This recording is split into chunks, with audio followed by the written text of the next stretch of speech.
4 కోట్ల. మన నలుగురు కిడ్నీలు అమ్మినా 4 లక్షలు కూడా రావు కదరా. రే అయితే 1,00,000 కిడ్నీలు కొట్టేద్దాంరా. దరిద్రుడా, కొట్టేయడానికి అవి చెడ్డీలు కదరా, కిడ్నీలు కిడ్నీలు కిడ్నీలు. ఎలా సంపాదించాలని మీరు ఆలోచిస్తున్నారు?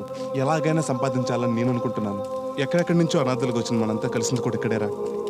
ఈ సైడ్ పోతే వీళ్ళంతా రోడ్డు మీద పడతారు. అలా కావటానికి వీలేదు. మరి ఎలా రా? ఇంతవరకు చిల్లర కొట్లు కొట్టాం. ఇప్పుడు పెద్ద రేంజ్లో జాక్పాట్ కొట్టాలి. ఈ ఊళ్ళో ఏం జరిగినా పోలీసులు మనల్ని అనుమానిస్తారు. అందుకే ఊరు మార్చాలి. ఎక్కడికి రా? వైజాగ్. అక్కడైతే మన సహాయం చేయడానికి కటింగ్ బాలుగాడు ఉన్నాడుగా.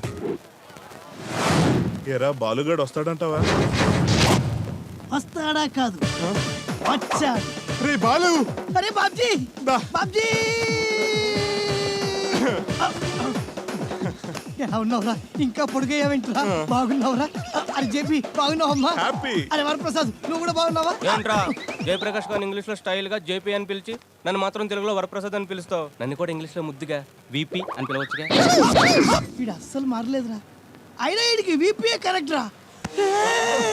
రాణి చిన్నప్పుడు పాత బ్లేడ్ లో బొద్దుగా ఉండేదాన్ని, ఇప్పుడు ప్లాటినం బ్లేడ్ లో ముద్దుగా ఉన్నావు. భర్తను కలిసి శుభ సందర్భంలో ఇదిగో నా గిఫ్ట్. ఇప్పుడే కొట్టేసిన పర్సు. అడిచి అవసరం లేదు, అర్థమైంది, పెట్టుకో. రే దాంతో పెట్టుకోకరా. అది పొట్టకు తెలియకుండా షర్ట్ని, ప్యాంటుకు తెలియకుండా కడ్రాయని కూడా కట్ చేసేస్తుంది. అంత పెద్ద కట్టరా? కట్ చేసి చూపించనా? ఏంటమ్మా కట్ చేసేది? ఏంట్రా వీడికంతా డీటెయిల్డ్ గా చెప్పాలా? అదే అవసరం లేదు, మనం ఫ్లాట్కి వెళ్ళి మాట్లాడుకో. పద.